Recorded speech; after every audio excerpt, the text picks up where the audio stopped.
Welcome to another show day of Healthy Nasty Kitchen podcast. We all know this podcast is about baking, business, entrepreneurship, self-development, and growth in general. And I'm sure that you must have spent days questioning yourself, oh, is it going to be a good decision? Or it was something that you just clicked, okay, no, I go for it. It's patience. Everything is slow, and that's the goodness of it. Very real. For example, for me, I like self-growth. I like personal growth. It needs to start from your heart. So if you got that into the game, then you are unstoppable. So welcome to the best of 2020 of Healthy Nasty Kitchen podcast. Just stay tuned, sit down, grab a glass of wine or a beer and enjoy this collection of the greatest parts of my podcast. See you soon. Awesome. Hi. Good morning. Nice to meet you, Emily, I can say. Yeah, Emily, yeah. That's spelled with the E at the end. I wasn't sure. With an I, yeah. I wasn't sure. So, let me welcome you to the Healthy Nasty Kitchen podcast. It's amazing to be able to connect with people like you around the world who are bakers, entrepreneurs, business people, businesswomen in your case. And I'm super ecstatic today because I really love your book, especially the cover. I think it goes super into what sourdough is. It looks like a simple artisan, beautiful crumb, beautiful colors. Just introduce yourself to the audience and tell us what you do. Well, thank you. That's very kind of you. I appreciate that. Well, my name is Emily, and I wrote the book Artisan Sourdough Made Simple. I love baking. I love bread. I love eating bread. Love writing. And I'm also a mom. I have 3 boys who keep me very, very busy. And that's it. Just cooking, baking, writing, photographing food, and just constantly playing around, I guess, and see what comes of it, you know? Okay, and to start with, I have 2 questions for you now. Yeah. Concerning what you just said. How did you start baking? And how did you start your job and show how to bake? Sure. So it's really interesting, actually, because I didn't wake up one day and say, I'm going to start baking sourdough. I was actually following a blog called Fig Jam and Lime Cordial. She's an Aussie blogger, actually. Her name is Celia. I love her. She's fabulous. And she blogged about a lot of things, but specifically to sourdough. Her approach was just so laid back and practical, and she's, just very, very real. And her enthusiasm was what really drew me in. I'm like, what is she baking? Why is she so excited about this bread? I really want to try this, And I thought at the time, I'm like, I don't have time to bake bread. I love bread, but I can't do this, whatever.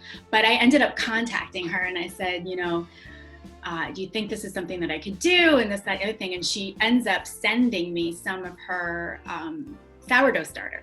So her starter is called Priscilla. And she took a little portion and she dried it up and then, crumbled it into little white flakes and mailed it to me from Sydney. Really? That's amazing. Yeah, that's how long exactly. ago? That was back in 2011, I think. That's awesome. So it was a while ago. Mm-hmm.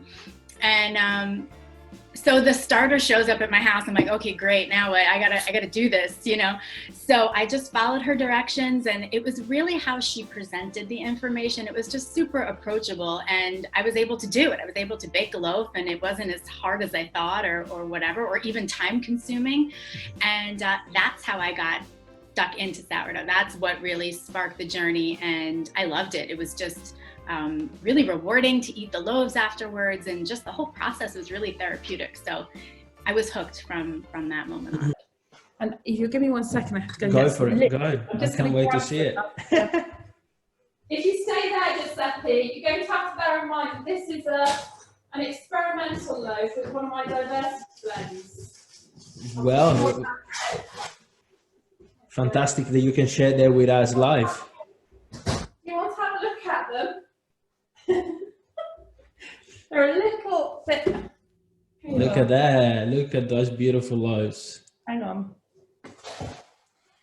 So they're a little bit on the hot side because they come literally straight out of the oven. So I'm just going to hot. Look at that. Look It's at that. smoking. They're beautiful. How heavy are those? What size is those? Oh, they're 1 kilo, 1.1 kilo. So, Ooh, big fellas. yeah, and they're one of my botanical blends. Mm-hmm. What did you put in your botanical blends? Oh, this one was a tribute to a very close friend who passed this week, and I'm sorry to hear that. finding it very difficult. So I poured my memories into a blend, and I put in there roses and mulberries, because we used to pick mulberries off the tree in the garden. Cardamom, Beautiful. spicy, barley, wheat, oats, pink peppercorns, black peppercorns, green peppercorns, a little bit of cornflour. Cornflour is the blue ones, and then I milled them yesterday and made these. It's a brand new blend. I'm just playing, but they're very. How does it smell like? I'm very curious to. Can you describe it? Hang on. Well, they smell fragrant. They have a fragrance to them, more so in the crumb structure than the crust. So if I come back to how we got to where we're at, and you were asking how I came up with this. So with the intuition. At 27 years old, I started studying sourdough, and that's 20 years ago, and the doctor couldn't tell me why I could digest sourdough. So I decided this was my life's work. I needed to find out about sourdough because no one knew. And that was when I first heard the word sourdough. I was about 28 at the time. Cutting forward to now, 20 years later, I think it's fair to say that I'm acknowledged as one of the people who are go-to person for knowledge on nutrition and digestibility of bread. In 2016, I met Professor Tim Spector, the head of epidemiology at King's College London, and we kind of had a very similar desire to understand fermentation and how bread was affecting the gut. And he tested my gut, and I actually wasn't surprised. One of the doctors that work here was surprised. I had less than 2% diversity. And since then, about 3 of the world's leading experts in the gut microbiome expressed astonishment that I was in good health. And I think what had happened over 20 years was I had so many issues digesting bread, so many issues digesting cakes and puddings and pies, that I fermented everything. And so one of the concepts that you've asked about there is how I came about by fermenting cakes. That's one thing that I want to understand as well. Well, in the fermentation, it breaks it down. And what it's doing is it's pre-digesting. So if you have an issue with any part of the wheat, it could be gluten, it could be, apart from celiacs, I'm going to just rule celiacs out. Of course. But if you have an issue with gluten or with FODMAPs, which is fermented oligosaccharides, disaccharides, monosaccharides, and polyols, which are actually the sugars that upset people with IBS. I had that. Or you have intolerances, the fermentation actually breaks it down. But in actual fact, the research in vitro was showing that it actually did more than just break it down. It actually transformed it into something that was more nourishing, bringing about more bioavailability of the fibers, the polyphenols, the minerals, and most of the vitamins. And so suddenly this was a game changer, and I'd been eating in a way that I would call instinctively. I've been eating symbiotically. Now, to eat symbiotically is actually to eat with both the positive probiotics, that's the live bacteria, with the prebiotics, that's the fiber that feed the microbes in the gut. And so this book actually took the approach of nourishing the microbes as much as possible by eating symbiotically in a way that actually is the most nourishing way possible. And I had a clinic come in here who were a specialist in gut microbial transplants. And in 2017, I was given the opportunity to be part of a trial, and I was very happy to do it. I know some people will be a little bit squeamish about this, but I had a full gut microbial transplant. So I had 12 transplants into my gut, because at 2% diversity, I knew that much of the inflammation that I was having was because of low gut microbial diversity and gut dysbiosis. Okay. And to have a transplant would normally be something along the lines of £4,000 or £5,000, and it was a lot of money. So this was a gift from a clinic, and in doing that in 2017, it further accentuated my study and my understanding of how to nourish the microbes. I knew I'd been gifted a very small inoculation of a wide diversity of microbes from donors who were effectively superhumans. Yeah. I believe, I believe Wonder Woman and Superman were in there somewhere. Well, you look a lot like Wonder Woman tonight. Yeah. And so to nourish the microbes, I had to really focus on how to feed them. And the key knowledge that's coming out from Rob Knight, from Professor Tim Spector, from many research papers, and also from Miguel Mateus, our in-house gut health expert here, was diversity. Miguel says, eat a rainbow. And what happened was, I was standing in a field in Italy. Yeah. Of course it was Italy. And I was looking at the fields, and I can only really describe it as a moment of almost completeness. It was very, maybe it was a spiritual moment, maybe it was a vision. I'm not religious, but I'm very spiritual, and I felt this.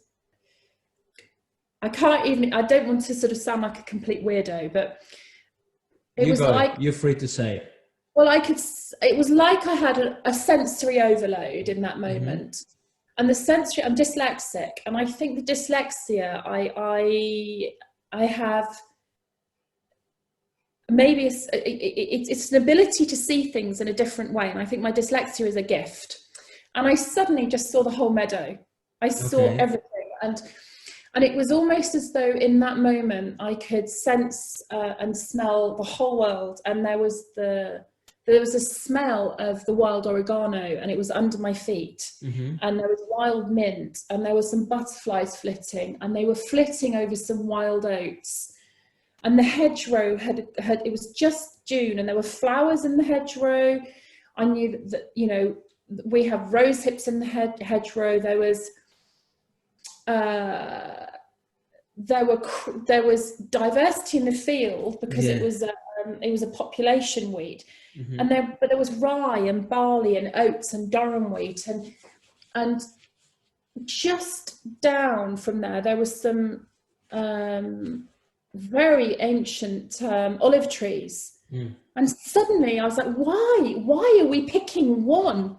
What on earth are we doing? This to nourish the biome. It was right there in front of me, and it suddenly I was like, this is botanical. It's everything. It's the whole meadow. We need to mill the whole meadow. And in fact, just behind me, if I can just grab, it's very heavy. This is kind of like my spare blend. Oh, look at that.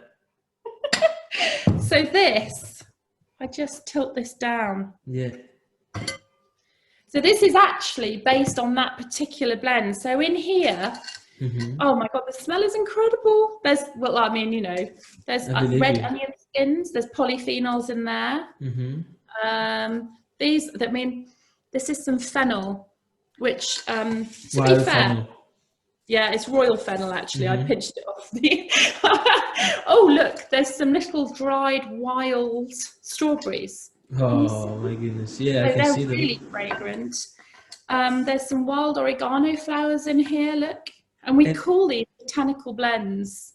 Can I ask you, how do you use these botanical blends? So you let them dry, you let them sink together, and then you mill it. I don't always dry them. There's some pulses in here as well. And you can see kind of, these are the very little blue. See, these have got lots of anthocyanins in, and your gut microbes love anthocyanins. Look at that. Okay, yeah. That blue on my dress. Yeah. Roses, here are, look. Little roses in there. I think that's so if clever. If you take a look, no, can you see the mill behind me? Of course. Beautiful mock meal. So we tend to take a scoop of this. Yeah. Mill on. It'll be very noisy for a second. I know. I have one too. It's amazing.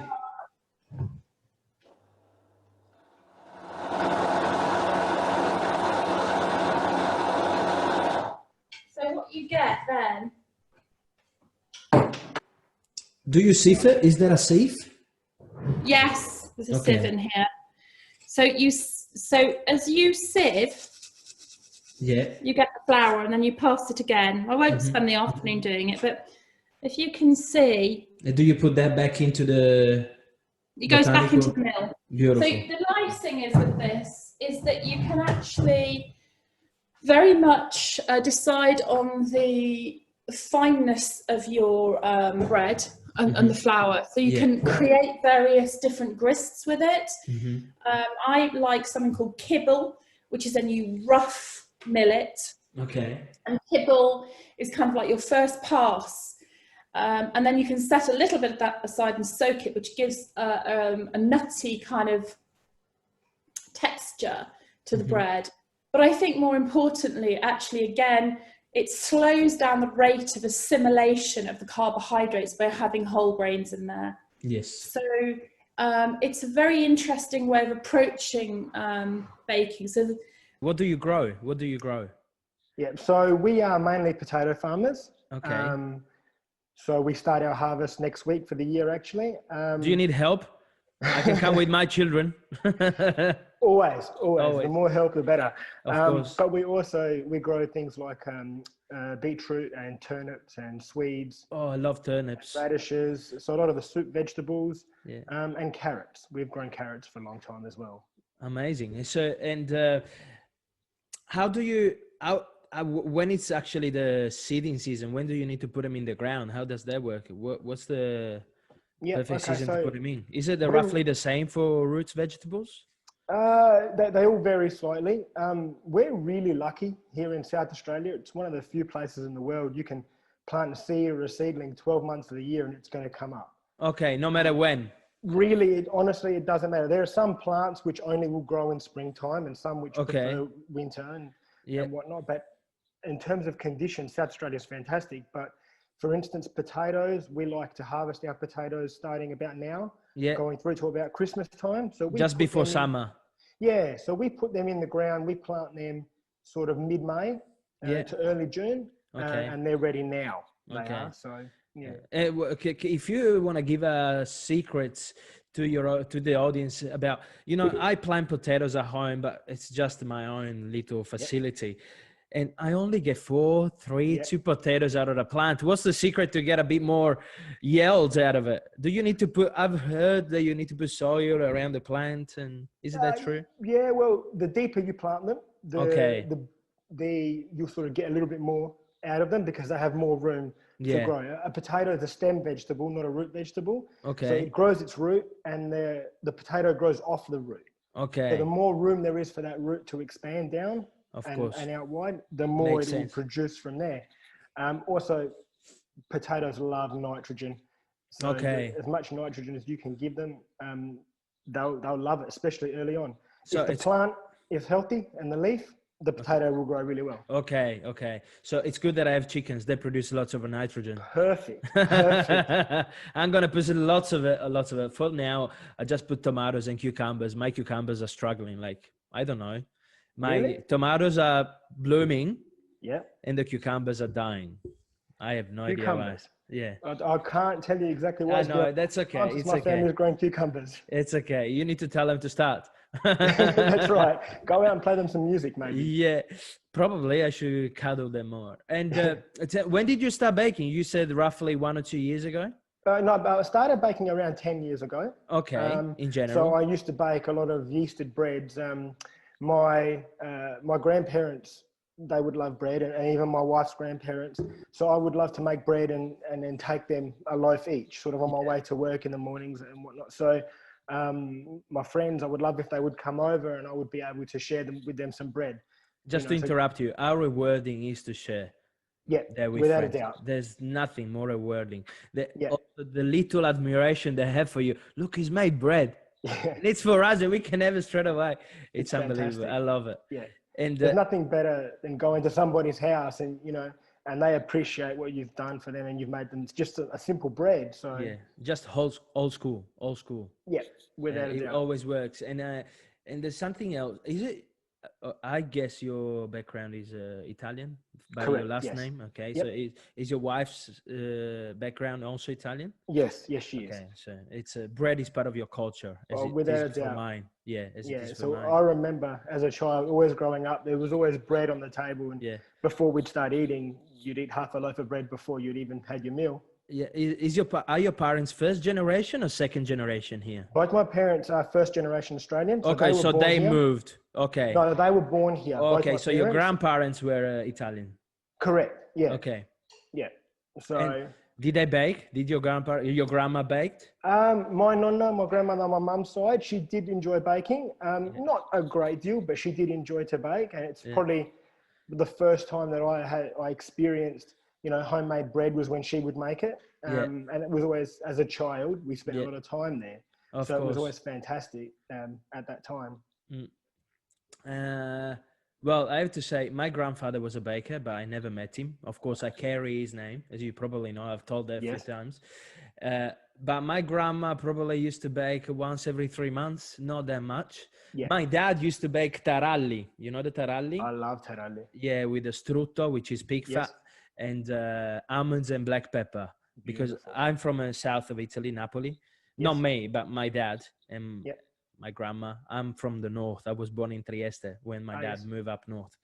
And yes, he loves it. He's actually very proud of his own taralli. So I have to tell him sometimes, you need to send them over so we can have them. Or at least give me the recipe so actually I can try and make them. And yes, so I grew up with baking too. Not much, but definitely food in general. Without a doubt. Oh my goodness. Sundays were a feast. Every Sunday were a feast. And I'm sad that I can't portray that with my children because now the time are changing. There's not much time to spend on the table anymore. They don't care. It's completely different. No, I remember I enjoyed sitting at the table. My mom keep bringing food. I loved it. And I missed that. So. My mum would start early on a Sunday morning. I remember being in bed and the smell of my mum cooking sauce would come through the house. And that's what I would wake up to. I love it. And it reminds me of my childhood in Italy. It's exactly the same. Every Sunday morning. You know what my breakfast was on Sunday morning? A slice of bread, fried bread with a sauce on top. Yeah, well, I was too impatient to wait to fry the bread. I would put it straight on the Oh my goodness, I would love it. I would never have breakfast. Before going to school, just my grandma, I remember she used to give me a glass of water and sugar. Oh, you need some sugar at least to go to school. Yeah. I don't want any. No, you need to drink and have some sugar. So I used to have that from Monday to Friday. Saturday, nothing, just watching cartoons. I remember just children cartoons on the TV. And Sunday morning, I would wake up with, exactly as you said, the smell of sauce. With the meat inside, and my grandma as soon as she saw me, because my grandma used to live with me, very old school family. Yeah. As soon as she saw me, Giuseppe, your breakfast is ready. A beautiful slice of bread with sauce on top, still for smoking. You know, the heat of the steam. Perfect. Amazing. But let's stop that. When did you start baking sourdough? So I began to bake sourdough. I probably started about sort of 12 months ago. I had a go at it. Did you make your own starter? Yeah, and that's done. That's probably what attracted me to sourdough more than the bread itself, because I'll eat any bread. I just love bread, but it was the fact that I could create it. It was the technical aspect of it that I really enjoyed. Mm-hmm. You know, it's something about creating it from scratch for myself. So making the starter was probably more exciting to me than the bread initially. So I started probably about 12 months ago. I made a starter. It was okay. It was nothing special. And then with time commitments and family, and it was something that I had let go. And then as COVID hit, like everybody else, and my children were home and I was spending more time at home, I found myself with some time, and I thought, I've tried the sourdough thing and it was okay, but I didn't feel that I'd perfected it. Yeah. So I thought, I'm going to go again. So I'm going to make another starter. Did you make a second one then? I did, and it was about 7 days in and it was almost ready, and I dropped it. Where I was storing it on top of the fridge door, I opened the fridge door one day. Oh, you dropped it in the minute. You actually dropped it. It broke everywhere, and I was so upset. But it made me more determined again. So I started again.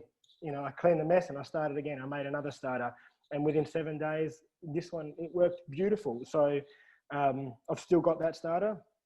And then from there, I wanted to experiment with different flavors. So I used a rye flour and made a starter with rye flour, which I thought was brilliant. And sometimes I like to combine them and have a little bit of both.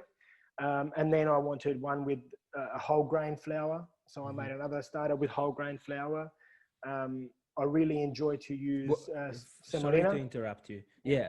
What flour do you use? Is there any specific flour that you use? Yeah. So I like to use a Manitoba flour. Okay. So pretty that's strong.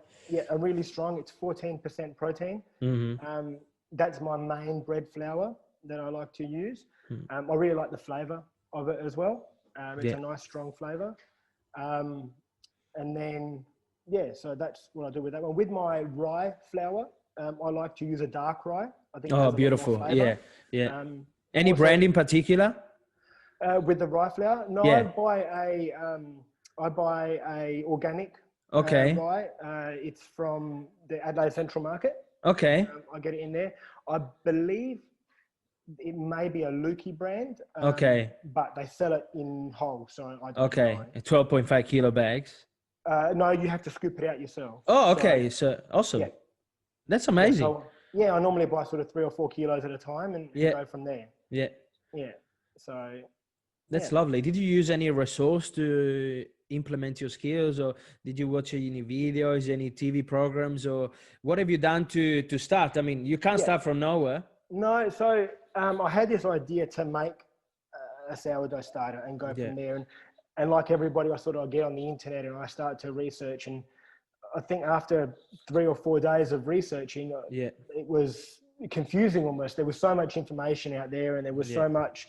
That is a lot. Yeah, and a lot of it's conflicting. Some people will say you don't need to go for a week. Some people say it's ready after 2 or 3 days, and other people say no, you need to go for a week or maybe longer. So I thought, you know what, I'm going to read everything because I already had, and just combine it and see what works for me. Yeah. So that's sort of the way I like to do things. I like to read as much as possible, gather all that information, work out from there what may work for me, and then implement it that way there. That's actually a very good advice for everybody in every field, in every topic. It doesn't have to be only sourdough. You know, you can't throw yourself into something and hope that it works. But if you read more, if you experiment, if you make your own way, as you said, I loved what you just said. Like, I've researched, I read for 3-4 days. It was so confusing. I was overwhelmed, even if you didn't say you were overwhelmed. What I believe, because I felt the same for 15 years. And I didn't know what to do, what to go. So I decided, okay, I'll do my own.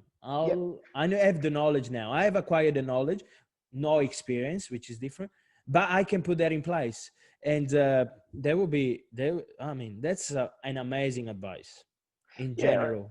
I just found, I'm not an expert. As you said, I may have done some reading and some research, but I have no expertise in the area. And I know I'm going to make mistakes. It's not going to be perfect. However, one person's way of doing things maybe potentially doesn't suit me and my way. So if I can get all that information, combine it, work out what may suit me, and do it my own way, to some extent, it might work better for me. I might have seen on your Instagram and Facebook, I guess, you have a wood oven? I do. This year, I've wanted a wood oven for a long time. Did you make it yourself? No, I purchased this one from a company in Melbourne, and they shipped it over. Really? Yeah. Yeah, so it was quite easy, and lucky for me, being a market gardener, I have a forklift, so I was able to move it around because it was already done. Okay. Yeah, so it's heavy. easy for me. Yes, very much. It weighs about 550 kilos. Oh my goodness. On its own. How much did you pay the shipping? It was actually not bad. Shipping was under $200. What? Yes, from Melbourne. It was really good. So I was really happy with that, and I built a frame, and now I'm looking at it right now in my backyard, to tell you the truth. That's amazing. Oh, you had the frame already? Yeah, no, I made the frame myself. Oh, you made it. So they send you only the oven, basically? Just the oven with the flue kit. Okay, is a brick oven or it's all clay? brick? Okay. Yeah, it's all brick. It's about 80 centimeters deep and about 75 centimeters wide. So you can make some stuff in there. I mean, baking bread is probably yielding you more bread, but if you make pizza, you can probably make 2 pizzas in there. Oh, without a doubt, you can make 2. If I'm really neat with the wood, I can probably. If you need to push it, yeah. But my family can't eat the pizzas as quick as I can make them. So if I do them one at a time, that's fine. I know. Okay, that's good. That's good. Yeah. Because as I made a video a couple of weeks ago, my children eat so quick that if I make one at a time by scratch, the last one will eat by himself. And it's usually me. You. Yeah, of course. My oldest eats first because he can't wait. Yep. And then, of course, my children. And that's why I adopted the method to power bake them first on the stone, because that was the only way I can actually reduce by half the time, because everybody will wait. And then in a minute under the grill, just cook the ingredients and color some cheese. What's the bread that you like to do the most? Or is there something that in this journey is actually inspire you the most? Yeah, so I've always been interested in breads, especially from Italy. And even though my family is not from Puglia, the bread from Puglia has always been something that I've absolutely loved. So I was really interested in the Altamura bread with the semolina flour. There's just so much flavor in that bread. And when it's made with, I've got a starter that I made with that flour as well. Yeah. I love to make that bread. That's a bread that everybody in my family really loves. It's a little bit creamier, a little bit sweeter, probably than just a standard bread flour. It's a beautiful bread. It's fantastic. And so I know my daughter, especially when she has that bread, she's only 5. Yeah. But how many children you have? I have 2. My son is 8 and my daughter's 5. Okay. I think patience rules it all. Like if you're patient, everything will come at the right time for you. You know, there's another beautiful saying that's saying the teacher will appear when the student is ready. And it's very true. It's very true. It is. And, the books that I've read thus far, and all the podcasts or, my morning rituals or routines I've done thus far, it's through being patient, because I've developed these, I've learned these skills. And, God knows it frightens me and excites me to know in 10 years' time when I look back. Oh my goodness. Rituals, at 39, at 49, to what rituals I'm going to be using then. So I'm super excited. Talking about looking back, but I want to say something about looking forward. There's an Hollywood actor. His name is Michael McHoney, something like that. He did many movies, Interstellar, and that's one that really struck with me. But he says one thing. Somebody asked him one day, who's your inspiration? Who's your idol? And he says one thing that unbelievable to me. He says, it's me in 10 years. That's what I want to be like. I want to be like me in 10 years, which from one side is very egoistic and selfish, but on the other side, it's also selfless, because you know that you're not ready to be that one yet. Of course. So you're aspiring to become yourself in 10 years. And there's such a good philosophy behind that. And I just wanted to share that. But you said, I have another question for you that I was thinking today. And this is more related to people that are actually active and they live in the sport and they do sports. You play soccer for many years, haven't you? Yes, I played soccer Yes, I played soccer or football, as you want to call it, for 15 years, which was also very crucial to my development and my journey. And that's where I wanted to go. There's anything, and one thing I want to say is you're so disciplined. Your discipline, it's Unbelievable. I wasn't that disciplined. It's I don't know. You learned it with your sport. It's within you. I have no idea. Some things I feel, innate in people, but definitely learned through playing sport. And going back, I guess, certain things that we speak about, when you look back at this, you'll pick up on some key things like, for example, patience in times with my sport. Mm-hmm. I played, and you may not know, I played soccer for 15 years. Yeah. And from the moment I played soccer, I think I started at the age of 8 or 7. Yeah. I'll be honest with you, I was absolutely terrible. Mm-hmm. I would sit on the bench till at least the age of 17. Yeah. I would practically be a player who had no technical ability, who, was always one of the last players to get picked. Yeah. I used to actually go home and cry to my parents and cry to say, why won't the coach pick me? Mm-hmm. But in that and through that, I spent a lot of time with my father training. I was very persistent. I constantly played. I actually decided to, play in lower leagues so I could develop more senior experience. Mm-hmm. And through that, I ended up, and something I'm very proud of till today is, I ended up being a captain of, a state league team at the time. The team was in the state league and I was the captain for 2 years and, I was one of the youngest players. That's amazing. Such a good story.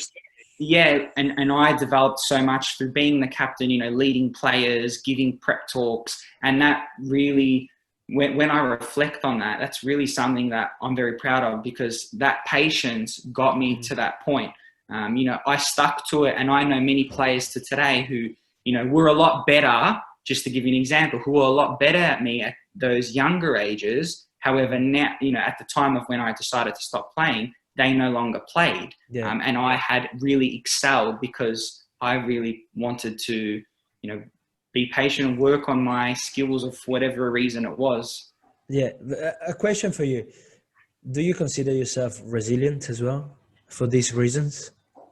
Definitely. That's definitely something that I live by. Resilience.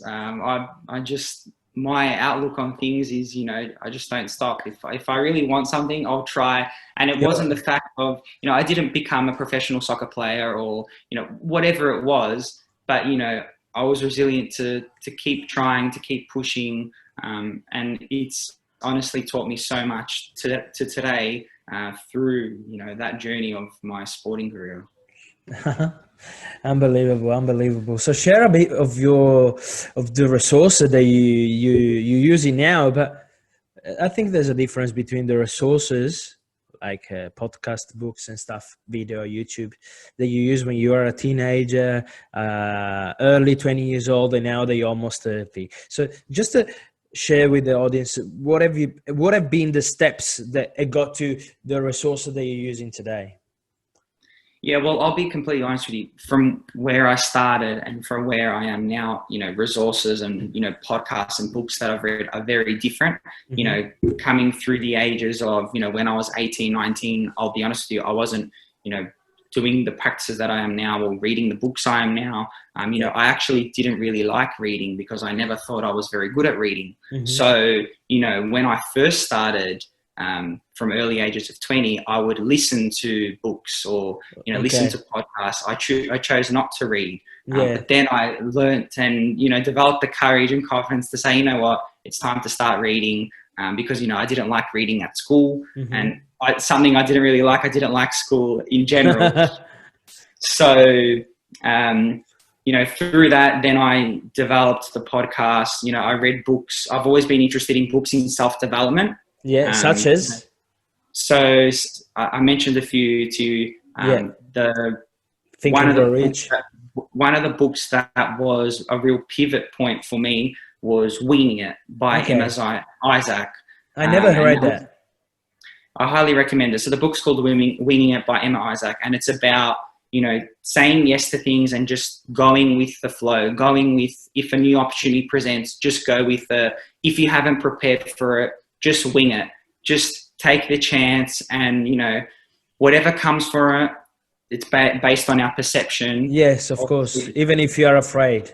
Even if you are afraid, or even if you don't want to step up on stage, or even if this, with a podcast similar to me sitting with yourself, this is my first podcast that I'm very honored to be a part of. This is one of the first, let me tell you, for sure. So, for me, it's something that when you asked me, I just went with it. I said, you know what, I'm going to go with it. I'm not going to prepare. This is who I am. And, there's a reason why I am in this position. But that was one of the books that definitely was a pivoting point. I read, I've read many others, but I'll just point out the ones that have been really special to me. Another one was on self-care. So it's a book of self-care, which is something that I'm a big believer of. Loving ourselves first and putting yourself first. And it's practical about flowing with the body and flowing with yourself. Because we really truly don't discover who we are. We don't respect ourselves. That's right. And that was definitely another book that was very influential to me. Podcasts are something that I choose to listen to when I exercise. So instead of, I'm a very active person. I'm a very big believer of doing activity every morning. I don't know how you do that, man. I'm so lazy. You can tell by my body shape, but I wish I had 1% of the discipline that you have. So it's something that, like, for me, I'm a big on routine, and my mornings are everything. So it's something that I've replaced music with in the mornings. Is I'll listen to podcasts. All the names that I'll mention: Tony Robbins and Gary Vee. All of these people that are very influential in that space. Something that business and motivation. Definitely. I think, I'm not sure if you know much about it, but I'll mention it anyway. My wife's very much so into astrology. And astrology of, reading people's natal charts. And my natal chart of where my planets were, or however it was aligned, I've got 3 planets or 3 houses in business and finance. And it's something I actually just ask her what are my planets, where are they settled to, so I can direct myself on a way for the future. I will ask her, but it kind of really solidified it to say why I'm so drawn to business and finance. It gave you, how do you say? I can't say. It gave you. It was like confirmation. Confirmation.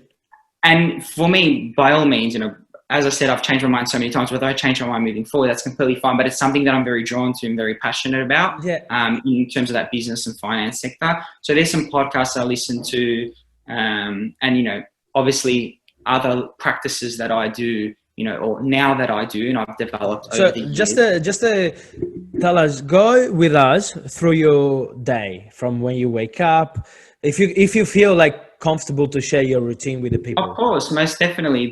I absolutely love the day, and in terms of what I plan. Go for it. Do you run? Well, you do you. I'm very routine based. For example, so my morning is, I choose to wake up, whether it's 6:30 or 7 a.m. I like to try to wake up with the rise of the sun, or wake up early as possible. I'll meditate for 10 minutes. Something that I do every day. So that's very important to me. I'll then journal, and I feel like I journal my thoughts. So I get all my thoughts out prior to starting the day.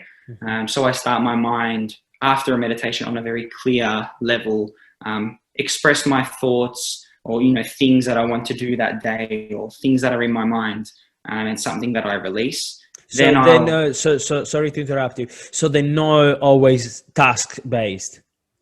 Not always task-based. Okay. No, not always task-based. Maybe things that are in my mind. I like structure and routine, but sometimes it doesn't always flow to structure and routine. Sometimes, things come up uninterruptedly that you need to handle, especially in whether it's business or whatever you do, constantly attending to things. So I'll then exercise, which is something I live by. Do you go to the gym, or you do that in nature? It depends. I try to change it. I will find, I'm at the gym 4 times a week, or, 3 to 5 times a week.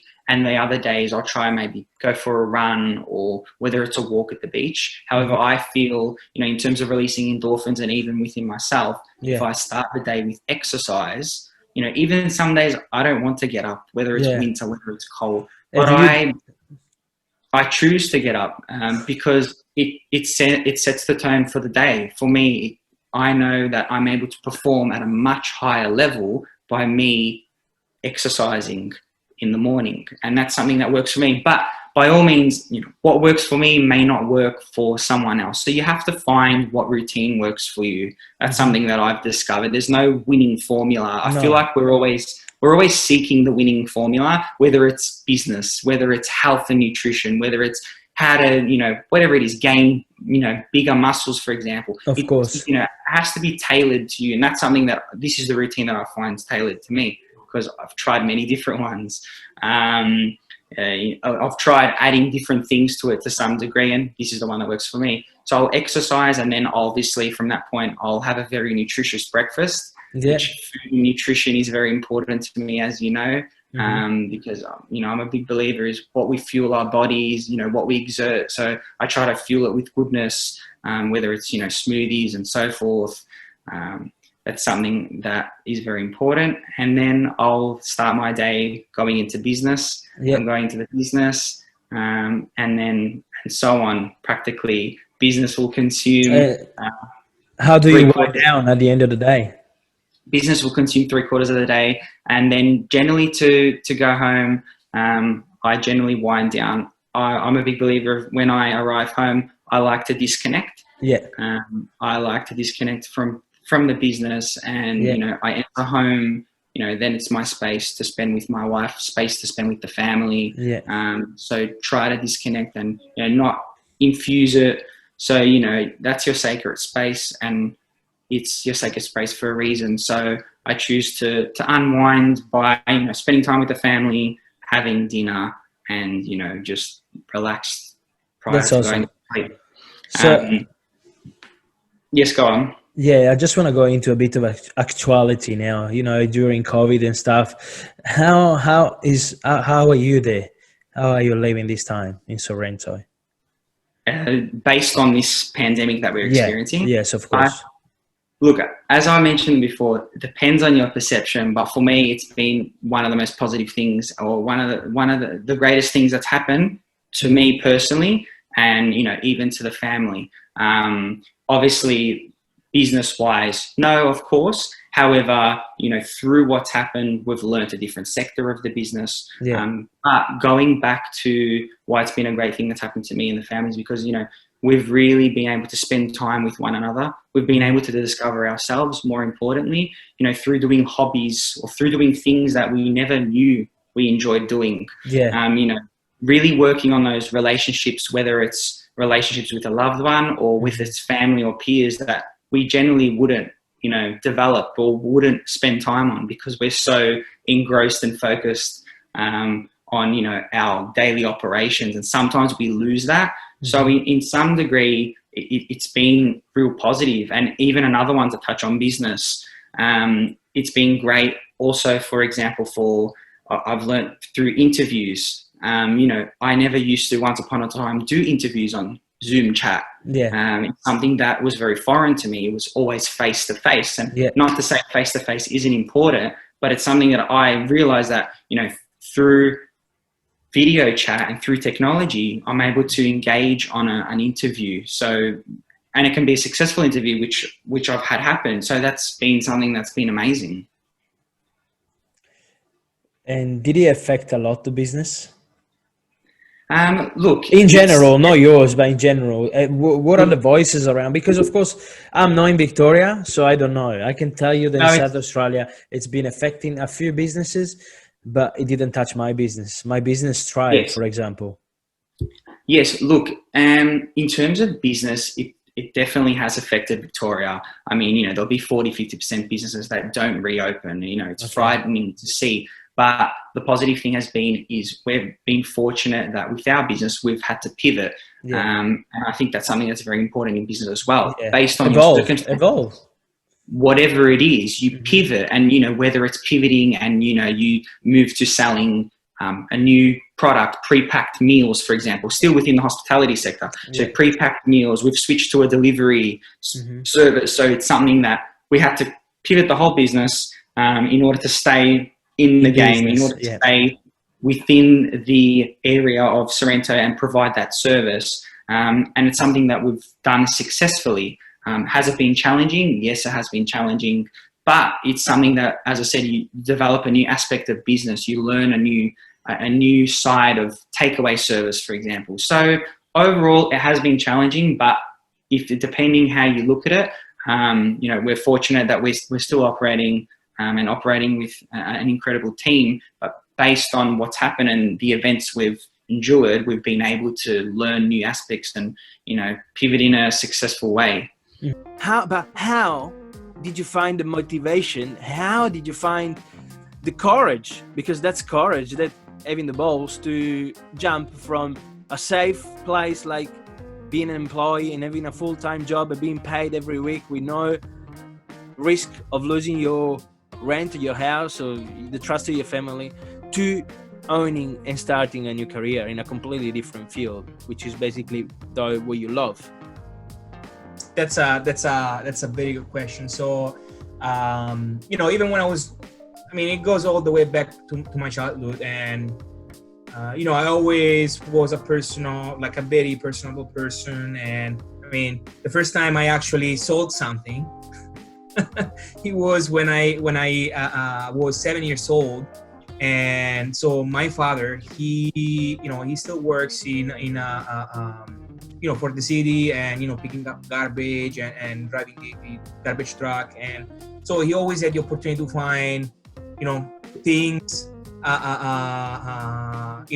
put aside the garbage bin, and many of them. So one of those many things were Kinder. Do you remember the Kinder eggs? And in the 80s, 90s, the Kinder Surprise, especially, it would be a collection of either a family of alligators, or a family of polar bears, or a family of koalas, and all those small collections. So I think around 200 of them.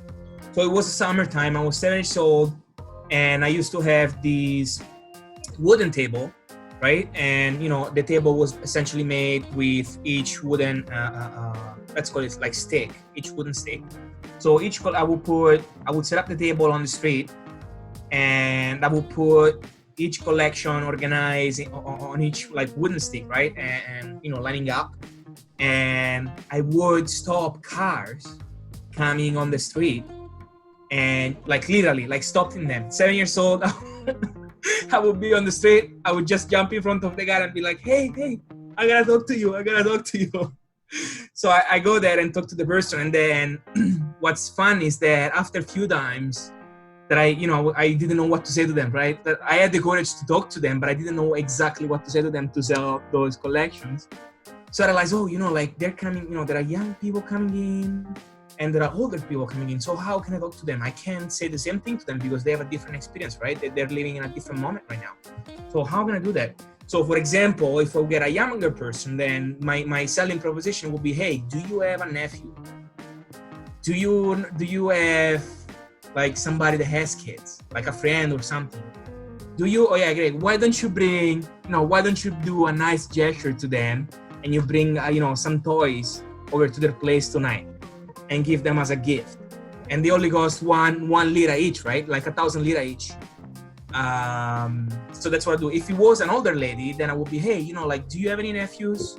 No, why don't you? So the script, the pitch was always the same. So I ended up selling all of them. 200,000 liras. Is that how you count? I can't even remember. Yeah, 2,000. Or 20,000. And then I had, I just went it down at the bar. And just for the audience, when we say bar in Italy, it's not like the usual bar that you might think of. It's actually where you take your coffee, cafe, yeah, like a corner store, yeah, right, a corner store. And so I bought ice cream for me and my friends during it was summer. So yeah, it was a great experience. But anyways, so that's when I really started when I was a kid, and it developed during the years. I did different things, and it's interesting now that I'm thinking about it. But what made me go into this business, going back to your original question, is when I got back in Vancouver and I started, I was working as pizza chef still. I was working in this place, small place, Italian place. We were making a Roman style pizza, so in trays. We were selling it by the slice. It was a great product, awesome, good quality, all the bells and whistles, loving it. Like it was literally like I would eat a slice, more than one, to be frank. And it was like, you know, I was back in Rome. But you know, I used to work there 12 hours a day, so a double shift. Just to emphasize again what you just said. You were working, how long you were working? I want to record that to your phone as well, so people can see it. Say it again. I was working 12 hours a day. That's the least. Yeah, 12 hours a day, so that's what we call a double shift in the industry. In other industry, they say, I'm going to work a graveyard, right? Because that's what it is. It brings you to the graveyard. When we do 40 hours a week, it's a part-time job for us. Yeah, pretty much. And so you know, like I had 12 hours a day, and we would sell $47 for the whole day, and I wouldn't understand why. Like, why? This product is so great. Like, nobody else is doing it. Like, why we can't sell this product? What is it? I didn't really know, like, you know, principles and all the good stuff about marketing back then. So I needed to do a little bit of a research, you know?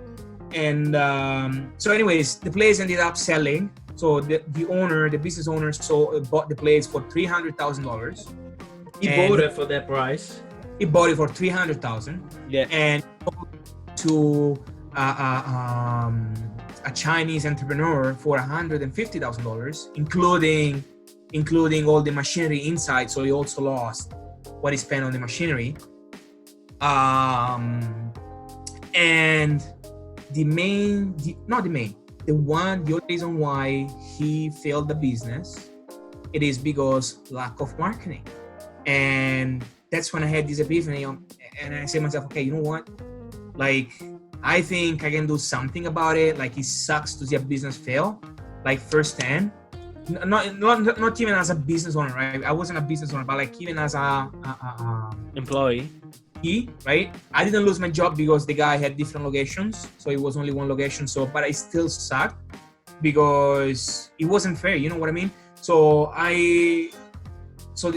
That was my epiphany. Marketing has the power to decide either if a business fail or succeed.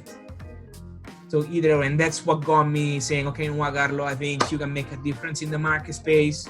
There is definitely a need for it because businesses are failing all the time, and you might have something different, something to add in other people's lives and businesses and make a difference. So that's how I all started. I started from there, and I went through the journey of, you know, learning self-development, reading books, book after book. You know, like it was one bit back then. Now I'm not doing that, but back then I was reading one book a week. Like I also read, like in 1 week, and I read 2 books, like 300 pages each, because I was so hungry to learn, right? And that's if you're listening.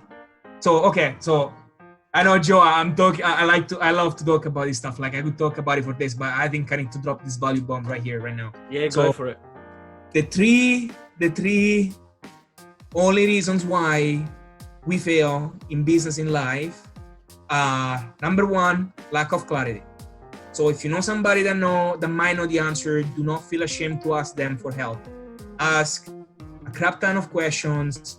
Ask for help. Ask for support. Do that. Be clear on what you want to do. Be clear on your goals. Business and life, health, whatever. It doesn't matter. Second reason why we fail, it is lack of skills. Lack of skills, right? So how do you be? You don't have to go to school to be skilled.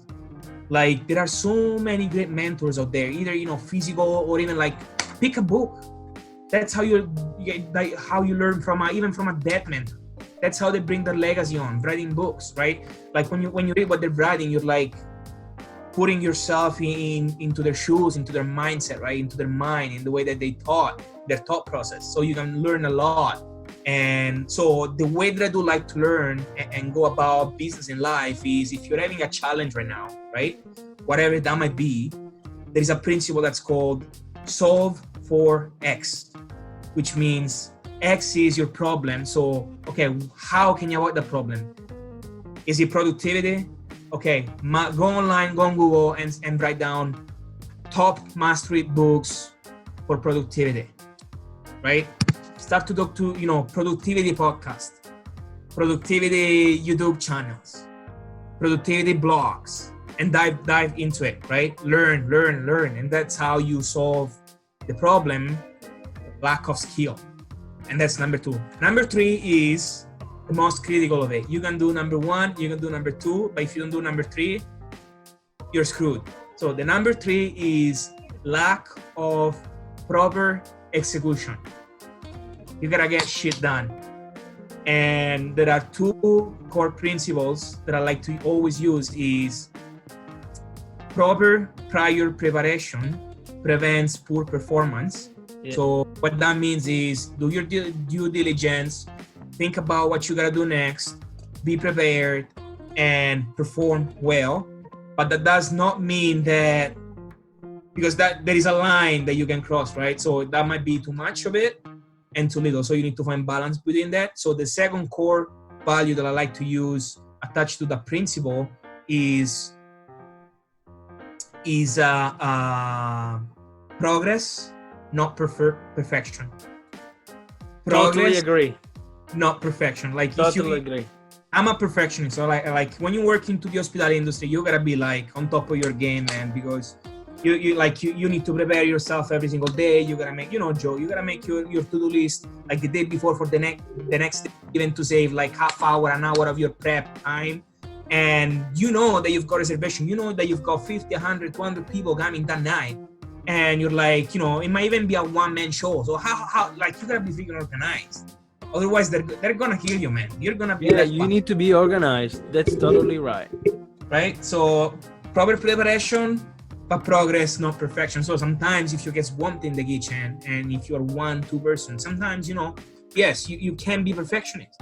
You can do the best that you can, but sometimes you need to let it go, and that's how it is, not only in the hospitality industry, but everywhere else.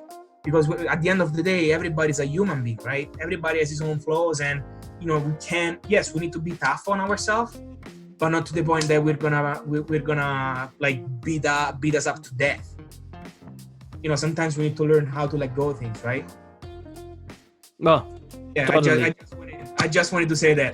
Well, Carlo, you said so much in the last 10 minutes, and it was unbelievable because the amount of value that you just dropped in these few sentences, it's huge. I really hope that people will go back and listen to the last 10 minutes of this podcast, because if you are listening to this one not only for baking, but to get the inspiration to do something, if you're listening to this one because you just happen to happen on this channel, on this podcast, it's because you needed to hear it. You need to hear it, that you need to get your shit done.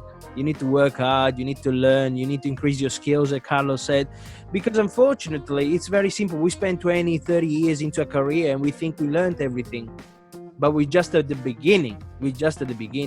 As I said to my colleagues at work, I would love to go back to my 19 years old myself and punch myself in the face, because I was always saying, I know everything. And now that I'm 35 and I'm learning every day, and most of the books that we read, Carlo, are probably the same, because we shared so much. In the last 3 years, we shared so much. And that's why you are my friend. And the more I know, the more I feel that I don't know. Yeah. And of course, I'm a great chef. I'm a great baker. I believe that with all my heart. But I wanted to start a business. And being a baker or a chef wasn't enough. I had to learn marketing. You supported me a lot. You gave me your advice. You helped me with your marketing skills and all your knowledge on finding the right tools to automate, to make it the most automatic as possible. And that really helped me a lot. So, but something resonates with me, and it is the fact that you gave us 3 core principles of successful businesses, and I really agree with you. Of course, there probably be many more people will say there are different ones, but doesn't matter. You gave your opinion and what you will consider the most valuable part. But there are days where we don't feel like doing nothing, okay? And people need to listen something about this. They need to listen about all the stuff all the days that you went going through that you didn't want to do it, but you did it anyway? What was the drive? What was the hanger? What was the reason why you kept going even though you didn't want to? Even though you thought, okay, probably not. Probably I'm not going to open this business because it's not for me. Have you ever had any idea, anything came to your mind? That's a really good question. So that's why your why is very important, right? And so when I was younger, when I was in my childhood, I always had a question in mind, like I couldn't sleep on it. So I was at night, it was in the evening, and I was lying down on bed, and I'm like, okay, why are we here? Like, what is our purpose? Why are we on this world? What do we need to do? And it bugged me for so many years that I couldn't find the answer until you find it. I did. That's my own answer, and I think it's somewhat accurate, at least from my experience. And when I started in business, that's when I got that answer. I'm like, okay, now I get it.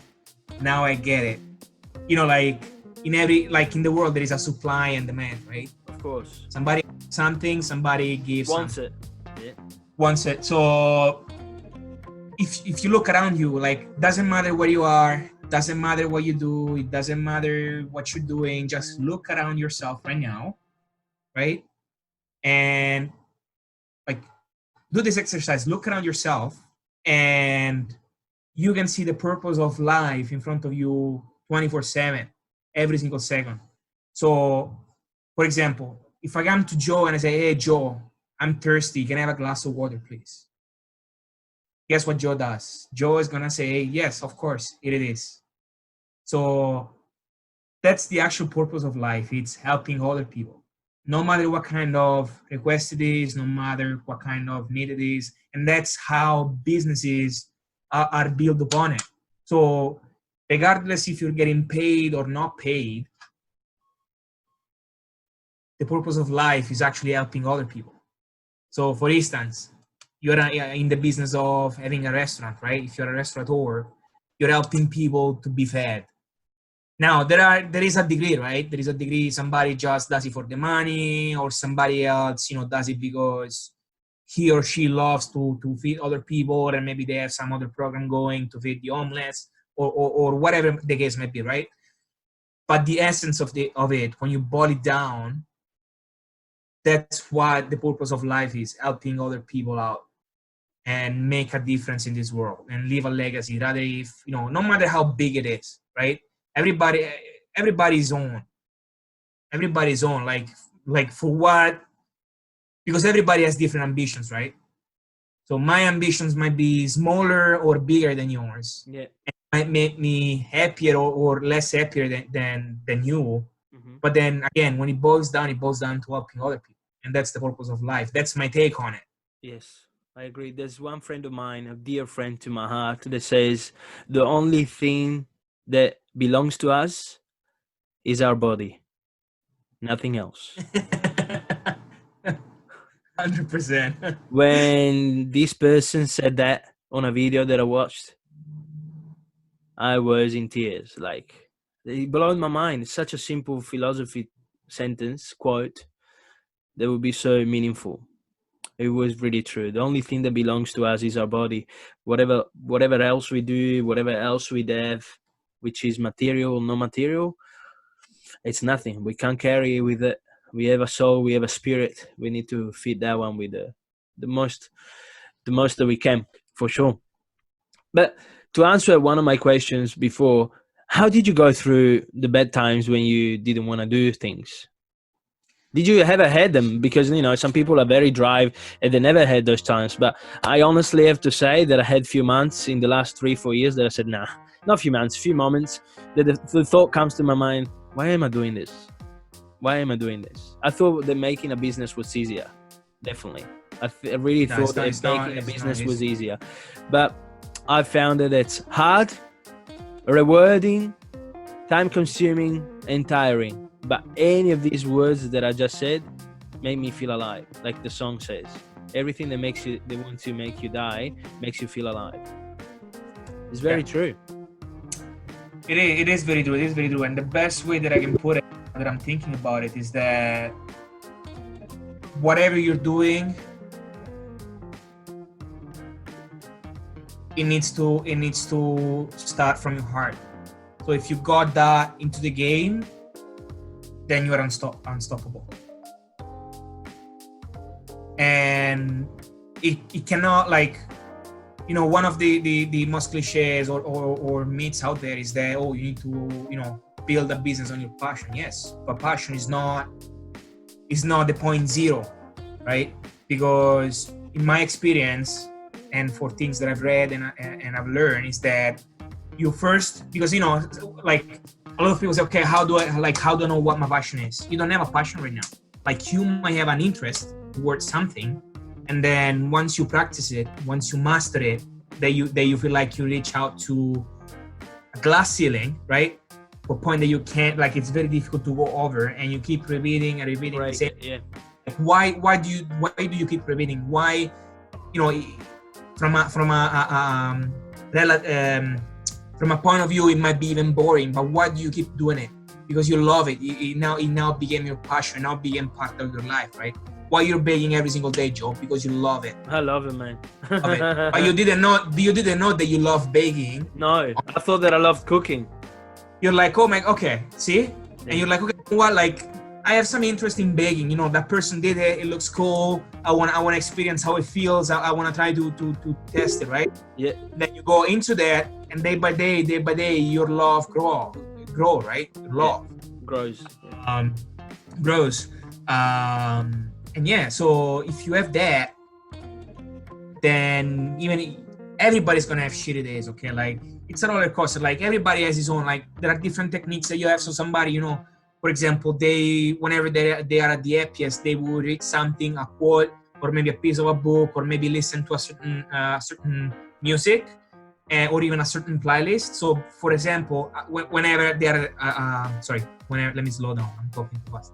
Whenever they are at the best, they listen to, you know, a really good playlist of songs, or maybe read a piece of a book, or a poem, or a quote, whatever.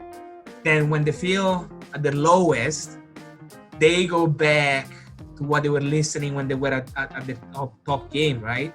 And basically what happened is, whenever they were at the best, they associated all the best feelings towards a kind of song or playlist or book or paragraph or sentence or quote or whatever. Yeah. And now it lifts up their spirit. Yeah. Because they might feel guilt, right? Oh my God, like, why am I doing this? Like, I'm so stupid. I need to get back in track. They might experience, you know, motivation, inspiration, like a lot of feelings. And that's what truly because you can't run a business only by logic. You need to have some emotion into it. Yeah. And when you are emotional towards a business or something, then there is no way on earth or in the universe that you're not going to keep going, right? Yeah. Have you that's a big responsibility as well. It comes with lots of responsibilities. It absolutely does, and it's interesting that you say that, Giuseppe, because becoming a lawyer, it's one of the only professions where upon graduating, you have to sit a character test. So you can't just finish your degree and then practice as a lawyer. You have to sit a character test and sit before the Supreme Court, and they have to judge your character and assess that you're of suitable character to become a lawyer, because you have a lot of people's. You have a responsibility and a duty to the court and to justice, to the administration of justice, and to the people that you represent.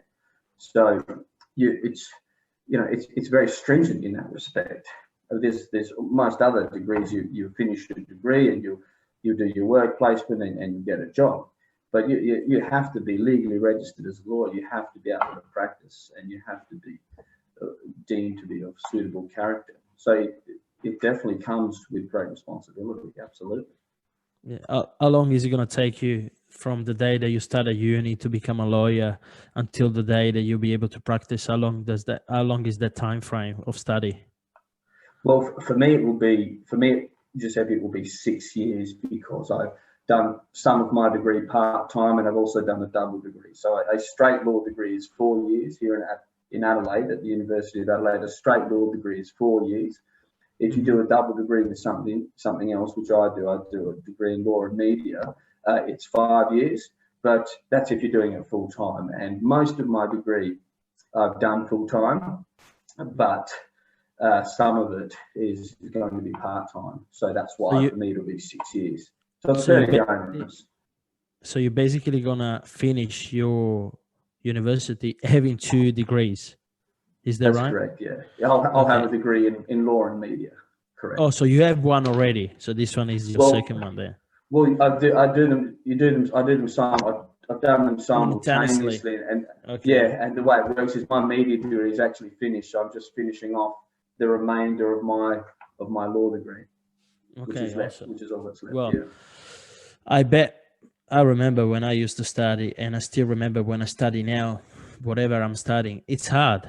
It's a full-time job study, because especially I think when you are in your 25 and 30, you understand what's actually the meaning of study, that you need to become the faculty, the subject that you're studying. You don't have just to acknowledge the knowledge. Absolutely, and you have to be able to really kind of grasp the skill of absorbing information efficiently, and I would say that's almost trickier in this day and age as opposed to what it may have been, a couple of decades ago, because now there's so many distractions. There's social media. There's what's the truth? A plethora of technology. And here we start. Exactly. So it's a rabbit hole. It's a rabbit hole thing.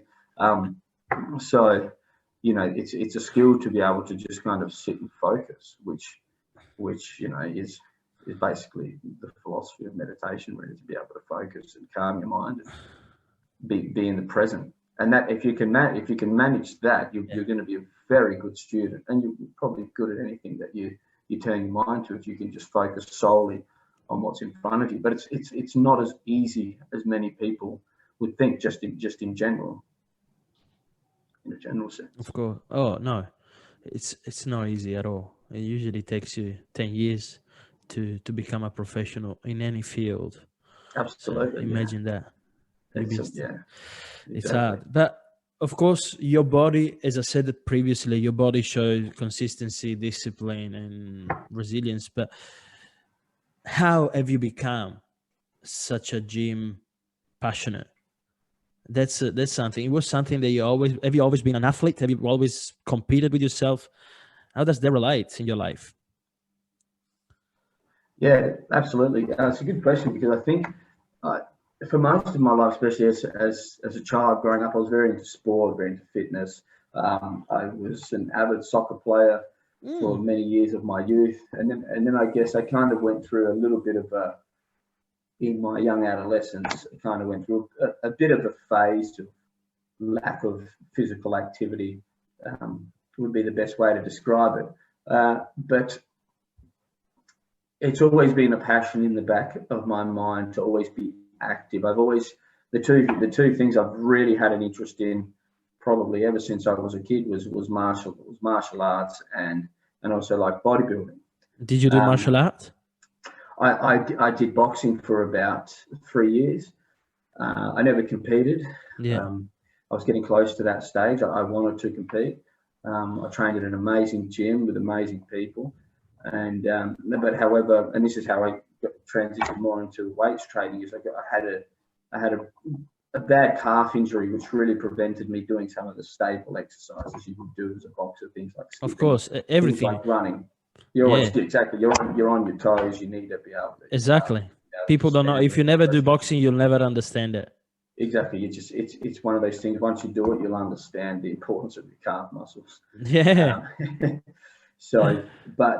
And then once I couldn't run for a while, and I couldn't skip, and I kind of struggling with a lot of the basics there, because I could barely hold myself up, because it was my right calf that was really giving me issues, and then I'd have bad shin problems. That's when I went into weightlifting to kind of try and strengthen the muscles, and then I fell in love with weightlifting. I joined the gym, the Adelaide University gym where I studied, met some good friends there, and I kind of did that about 2.5, 3 years ago, and have just loved it ever since. Well, your love shows, and I don't hide that I'm very envy, but I'm envy in a good way. I'm no envy. I'll see you as an idol, as an inspiration. That's when I see people like you, or other people, athletes in general, or successful business entrepreneurs, or writers, because I like to write, or wonderful public speakers. I get inspired by them, but the commitment, that's pure commitment. That's pure sacrifice, dedicating a life to something. As we were talking this morning at work, you sometimes you figure out too late what you're sacrificing, but at that time it's probably worth it. That's what you want to do. Yeah, absolutely. Like we were saying, to really be good at anything in general, or to be up there with the best in anything, or to really get outstanding results in anything you want to try and achieve, it has to become an obsession. And with that obsession will come sacrifice, and it's up to the individual whether they're prepared to make those sacrifices to achieve whatever it is they want to achieve. Yeah. Totally. We were speaking about obsession this morning. We were. That's awesome. That's awesome. Healthy, it can be a healthy thing. Well, you can transform if you have control over your obsession, and you know how to. I think there are different methods to be able to control your obsession and to manage your life, which is, you need to be smart and wake up before somebody else. So do it when somebody else is sleeping. So you don't steal from their time with you. Especially we're talking about losing time with the family, wasting time with friends, probably, which is the most valuable thing. And how do you think that this commitment and consistency is mirrored in your life? It definitely, if you can maintain consistency and discipline in one area of your life, it inevitably transfers over to another. So it will.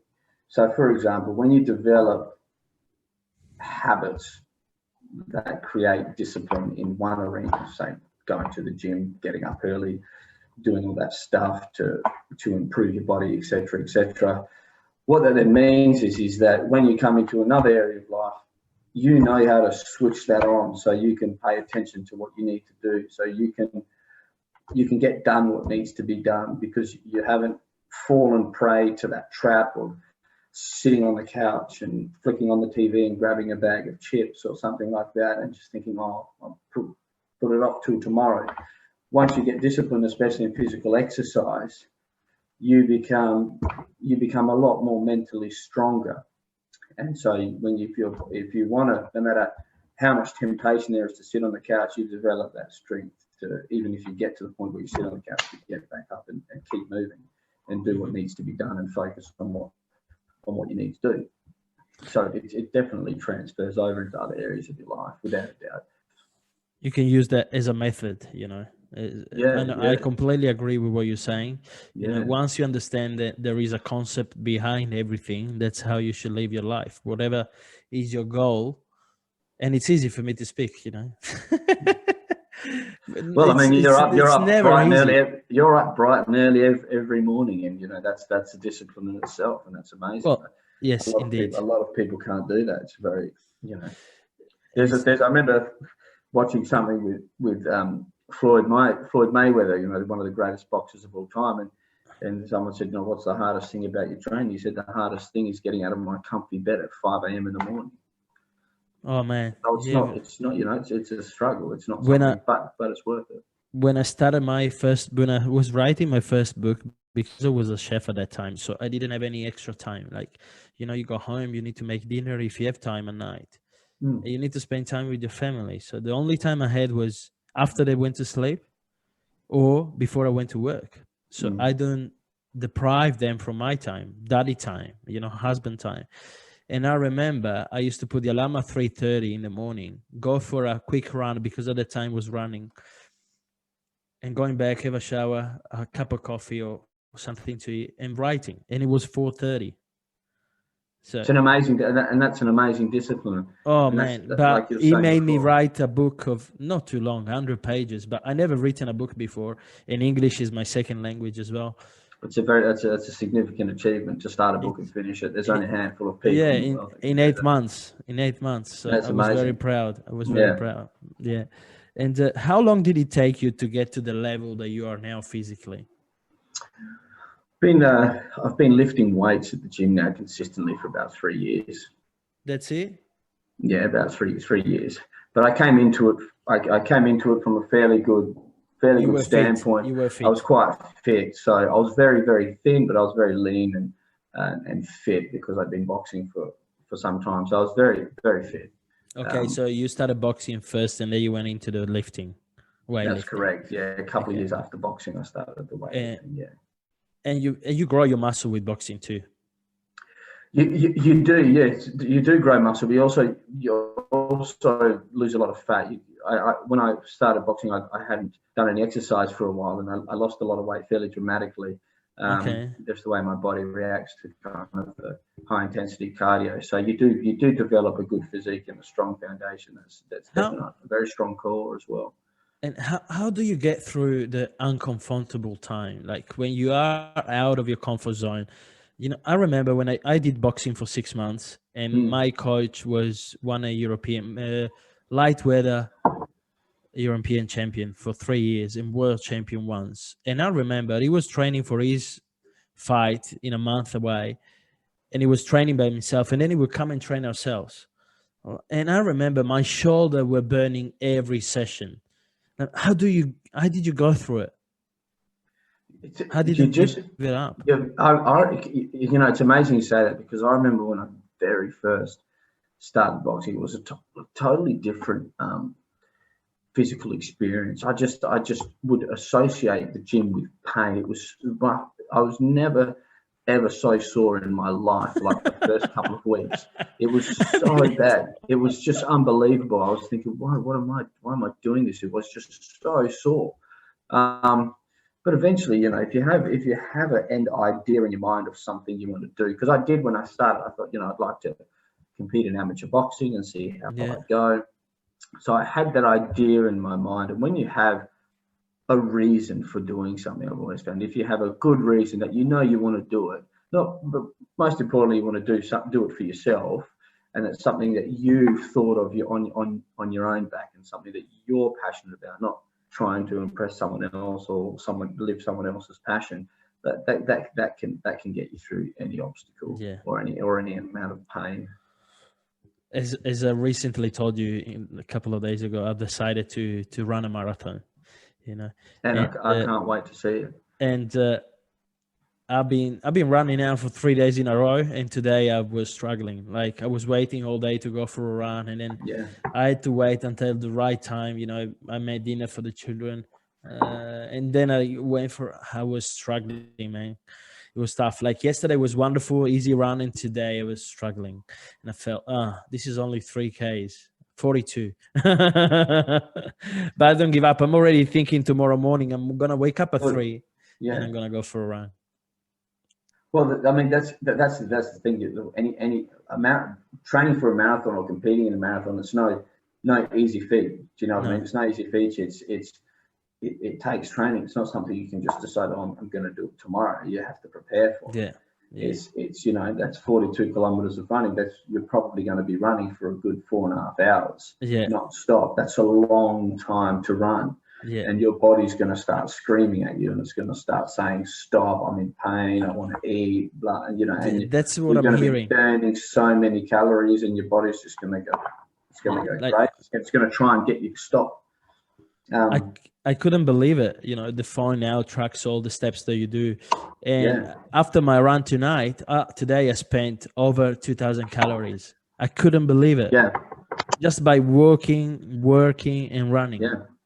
2.2 thousand calories. That's huge. Yeah, it is. That's a lot of calories to burn in one day. And you'll be surprised.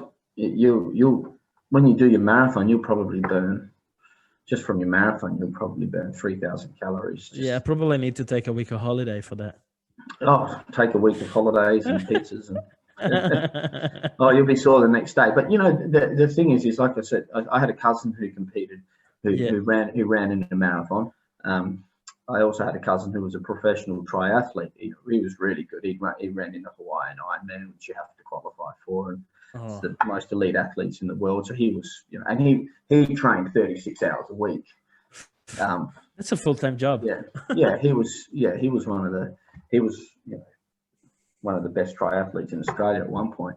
But the thing is that the training that you have to go through is brutal, and it's never easy. You know, you don't get to a stage where everything becomes easy. I remember him telling me things just keep getting harder and harder because you just keep trying to get better and better. But you know, once you run that marathon, that's something that not many people have done, and that's something that you'll be able to list as an achievement for the rest of your life because it's significant. Yes. Yeah. I feel very motivated, driven. I'm very committed. When I put something in my target, Lawrence, there's nothing that can come in the middle. Good. Only death. Only death. Good. Only death can stop me. That's a good attitude to have. Unless I break a leg and or injured myself, but I'll be very careful. You know, I'm listening to all these runners on YouTube, and they all say the same thing. Make sure you run properly, and you need to train different grounds, not only concrete, go on grass, go on dirt, up the hills, downhill, flat, not flat. Yeah. So they'll give you all these suggestions. Don't push, don't do only long runs, do short bursts. There's so much knowledge, 30 seconds fast, 30 seconds slow, and then you do half an hour like that, probably be death after that. But it's fascinating. And it is fascinating, and you know, and like I said, once you've done it, that's, you know, you the feeling you're going to get as well. You know, these kinds of challenges, they develop you mentally just as much as they do physically, because it's like that feeling where you overcome a significant barrier, or you do something that's out of your comfort zone. That's how you generally become smarter and stronger. What do you think is the quality that you need to have to go through the obstacles? Well, you need to have resilience. First of all, you need to be resilient. But this is how do you shut that voice in your mind? You need to give up. You need to give up. That's probably the most difficult thing, because it keeps repeating it. Oh, I can't do it. Oh, I can't do it. Like I was running today. You know how many times that I you should stop and walk, and now I went through another 10 minutes, another 10 minutes. Yeah. Well, I mean, what's the quality there? I think there's two answers here, and one of them you might find a little bit interesting or a little bit unexpected. So there's two things. One is how important what you're doing is to you. That's what, you know, if it's that important to you, priority. If it's that much of a priority, you will always find a way to come through, to overcome the obstacle. And the second way is your mother. The reason I say that is because there's an older psychologist. His name's Sigmund Freud, and he's very popular old. for very old. Yeah, he's popular for many dreams. That's the one. He's popular for many things. A lot of his work has been disregarded, but one of his ideas, I guess you could say, that is stayed true to modern day psychology, is that the way you're raised, I think, in your first 7 years, will have a strong impact on how you develop mentally in your adult life. So, for example, the reason I say this, if you had a mother who would always tell you you can't do things, as opposed to having a mother who can tell you you can do things, or if you had a bad relationship with your mother, a relationship where you felt insignificant, you felt not wanted or useless, these patterns are going to develop in your brain. So you hear a lot of people who are successful who say, you know, my mother always believed in me and all that stuff. And people might think it's, you know, it's just an off the cusp comment, but it actually has deep psychological meaning. So if you've been brought up to believe, or you've been brought up and told that, you know, you can do anything you want, or you've had what's often referred to as positive reinforcement from your mother in particular, no matter what barrier comes up, you're going to be thinking to your head, oh, it doesn't matter, I'm going to be able to overcome it. That's the reason why I say it's something that your mom people completely overlook, but it's very sound, and from a psychological perspective, it's very true. That's why some people just give up. Some people just can't muster up the courage to do things that they want to do, because they think they're going to be a failure. And that's often can come from a deeply rooted psychological factor that developed well before they were even aware of what was around them. Do you think it can be also cultural? A general society thing? The mindset? That's mindset, basically. You know, that's training on the mindset. Yeah, I think definitely, definitely. Subconscious. But again, that still comes back to your mother, because your mother will reinforce the culture. Yeah. Whereas if your mother didn't reinforce the culture, then you imagine how back that can be traced, though. I know it's like we were saying this morning. Or maybe yesterday we were talking about this. We have very deep conversation at work. We can cross path not many times, but when we start talking, we go deep. So a couple of days ago, we were talking about the fact that how many chances you have to be human. You know how many events had to happen precisely to be able to both of us be here tonight and speak in 2020 with our microphone connected over Wi-Fi, internet, and recording this at the same time. My mom, your dad. My mom and my dad, your dad and your mom. It's amazing. It's mathematically so hard to probably calculate it. It is. As we were saying, more likely to win the lottery than have to be born as a human being than to have a crack at life. Exactly right. By the way, somebody won 2.5 million in Salisbury tonight. Somebody what? Somebody won a lottery, 2.5 million in Salisbury tonight. Well, there you go. Their life's their life may change. It may not, depending on what kind of person they are. But it will definitely change in the short term. But whether it has long-lasting effects is finances. I don't know how your knowledge with finances, we never touched on finances during our talks, basically. But what's your QI of finance? I think it's I mean, there's a lot of studies and statistics on this, and I kind of agree with a lot of the stats on this, and I think what it shows is, and it kind of goes against a lot of the popular social media rhetoric of this day and age, in which people believe that the wealthier you become, the happier you become, etc., etc. But the studies are fairly clear that wealth and happiness are correlated to a certain level. So if you're very poor, you're more likely to be unhappy. That's true. But so you want to develop a certain amount of wealth. You don't want to be poor. You want to develop a certain amount of wealth, and your happiness will rise up to a certain point, and then above that, your happiness won't rise a great deal. So happiness is happiness. Once you reach happiness, that's it. Exactly. I understand it. Exactly. So I think people should strive to be happy, to be wealthy. happy and wealthy, but not make the creation of wealth their primary objective. In my opinion, but I do think it's a good thing to be able to want to be financially stable, to be able to accrue an amount of wealth to sustain a family happily, to travel and see some of the world.